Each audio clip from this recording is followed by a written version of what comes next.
नमस्कार दोस्तों, आज हम बात करने वाले हैं एक ऐसे मुद्दे पर जो देश भर में चर्चा का विषय बना है, किसान आंदोलन। आखिर इस आंदोलन की शुरुआत हुई क्यों है और इसके पीछे का मेन रीजन क्या है। आज हम इसे एक बहुत ही ज्यादा डीप कन्वर्सेशन करने वाले हैं और मैं कोशिश करूंगा कि आपको इसे आसान से आसान भाषा में समझा सकूं। आपको बस वीडियो को लाइक करना है और चैनल को सब्सक्राइब करना है और हम शुरुआत करते हैं इस वीडियो की। ये सरकार ध्यान से सुन ले, जहाँ पे भी गोलियां चलेगी हम आगे रहेंगे।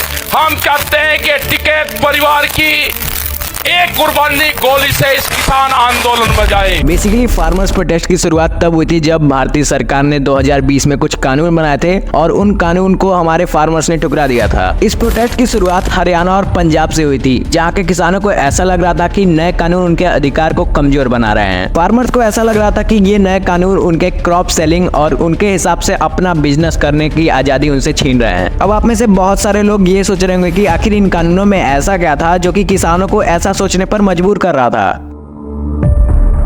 2020 में इंडियन गवर्नमेंट ने ये 3 लॉज इंट्रोड्यूस किए थे। पहला लॉ था farmers produce trade and commerce act. Basically ये कानून किसानों को अलाउ करता था कि वे अपने फसलों को सीधे किसी भी खरीदार या फिर मंडी में बेच सकते थे बिना किसी गवर्नमेंट इंटरफेरेंस के। बट प्रॉब्लम ये था कि किसानों को इससे भविष्य में बहुत ज्यादा नुकसान हो सकता था, क्योंकि अगर मंडी के बाहर भी ये सारी चीजें बिकने लगी तो मंडी में इसका प्राइस बहुत ही ज्यादा डाउन हो जाएगा। सेकेंड लॉ था farmers agreement on price assurance and farm service act और थर्ड लॉ था एसेंशियल कमोडिटीज। अगर एकदम सिंपल लैंग्वेज में बात करें तो ये तीनों कानून कुछ ऐसे थे कि फार्मर्स को भविष्य में बहुत ही ज्यादा नुकसान हो सकता था, क्योंकि ये तीनों कानून उनके बार्गेनिंग पावर को बहुत ही ज्यादा कम कर देते थे और इसी वजह से फार्मर्स ने दिल्ली में इसका प्रोटेस्ट करना शुरू कर दिया। इन प्रोटेस्ट के मेन लीडर्स फार्मर यूनियंस के रिप्रेजेंटेटिव्स थे, जैसे कि राकेश टिकैत, बलबीर सिंह राजेवल और योगेंद्र यादव। प्रोटेस्ट ने धीरे धीरे बढ़ना शुरू किया और दिल्ली के बॉर्डर पर पहुंच गए। किसानों ने अपनी डिमांड्स इंडियन गवर्नमेंट तक पहुंचाने के लिए बहुत सारे तरीकों का यूज किया, जैसे कि पीसफुल प्रोटेस्ट किए, मार्चेस की और कई जगहों पर धरना दिया।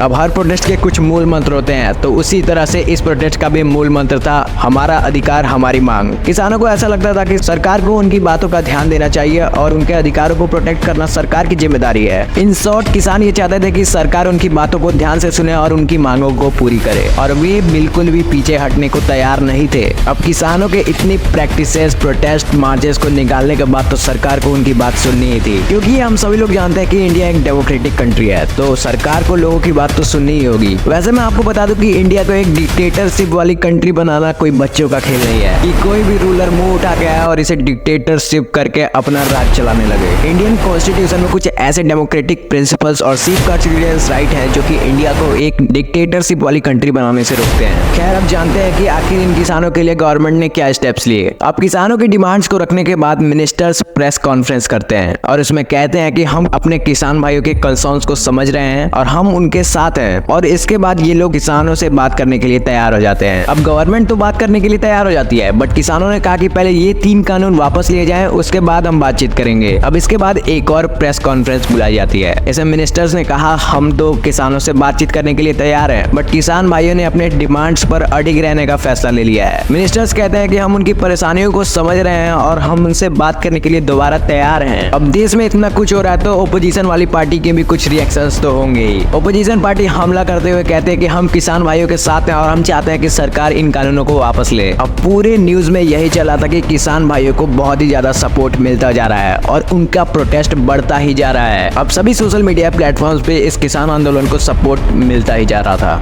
अब इस सिचुएशन में सरकार एक तीसरी प्रेस कॉन्फ्रेंस बुलाती है। इसमें सरकार कहती है कि हमने किसानों से दोबारा बात करने की कोशिश की और हमने यह फैसला लिया कि हम एक और कमेटी बनाएंगे जो इस मुद्दे पर रिपोर्ट तैयार करेगी। अब ये कमेटी अपना रिपोर्ट तो तैयार करती है, बट हमारे किसान भाइयों ने इसे भी रिजेक्ट किया। किसानों ने कहा कि वो बस चाहते हैं कि ये तीनों कानून वापस ले लिए जाएं, बाकी कोई भी फैसला उन्हें मंजूर नहीं था। अब एक और चौथी प्रेस कॉन्फ्रेंस बुलाई जाती है। इस प्रेस कॉन्फ्रेंस में गवर्नमेंट ने तीनों कानूनों को सस्पेंड कर दिया और कहा कि हम इस मुद्दे पर और विचार करेंगे। गवर्नमेंट के व्यू पॉइंट से ये लॉज अच्छे भी थे, बट किसानों को नहीं अच्छा लगा तो इन लॉज को सस्पेंड करना पड़ा। और यही किसान आंदोलन 2024 में भी चल रहा है और किसान एमएसपी के लिए लीगल गारंटी मांग रहे हैं। कई बार किसान और सरकार के बीच में बात होने के बाद भी कोई भी रिजल्ट सामने नहीं आ रहा है और किसान कह रहे हैं कि हम तब तक अपना मार्च या फिर प्रोटेस्ट हम जारी रखेंगे जब तक कि हमारी मांगे पूरी नहीं की जाएंगी। किसान सरकार से बात करने के लिए दिल्ली में मार्च करने के लिए तैयार है। इन किसानों के प्रोटेस्ट को देखने से इतना तो पता चल ही जाता है कि ये किसान अब पीछे हटने वालों में से नहीं है। अब इतना बातचीत करने के बाद भी कोई रिजल्ट सामने नहीं आता है। इस किसान आंदोलन की वजह से इंडिया की इकोनॉमिक ग्रोथ में बहुत ज्यादा चेंज आया है और सरकार ने कहा कि हम इस पर बातचीत कर रहे हैं तो हम किसानों से यही चाहेंगे कि वो अपने प्रोटेस्ट को रोक दें और रोड्स को ब्लॉक करना छोड़ दें, क्योंकि इससे आम लोगों को भी बहुत ज्यादा परेशानियां झेलनी पड़ रही हैं। बट किसानों ने गवर्नमेंट की एक नहीं सुनी और अपना प्रोटेस्ट जारी रखा। अब हरियाणा और पंजाब के बीच की सीमा पर किसानों और पुलिस में टकराव हो जाता है। पुलिस ने पहली बार ड्रोन से टीयर गैस कैनिस्टर छोड़े थे और वहाँ पे लगभग 14,000 किसान इकट्ठे हुए थे और कुछ रिसर्च ये बताती है कि इनमें 5 लोगों की मौत भी हो गई और लगभग 160 प्रोटेस्टर्स घायल हुए थे। यह प्रोटेस्ट अभी भी चल ही रहा है और आपको क्या लगता है कि इस वक्त किसान सही है या फिर गवर्नमेंट ने ये सही किया या फिर गलत? वैसे मैंने जितनी इन्फॉर्मेशंस बताई है सारा मैंने रिसर्च करके बताया, मैंने कुछ भी इसमें अपने मन से ऐड नहीं किया है। और आपको वीडियो कैसा लगा मुझे कमेंट सेक्शन में जरूर बताना और जो चीज़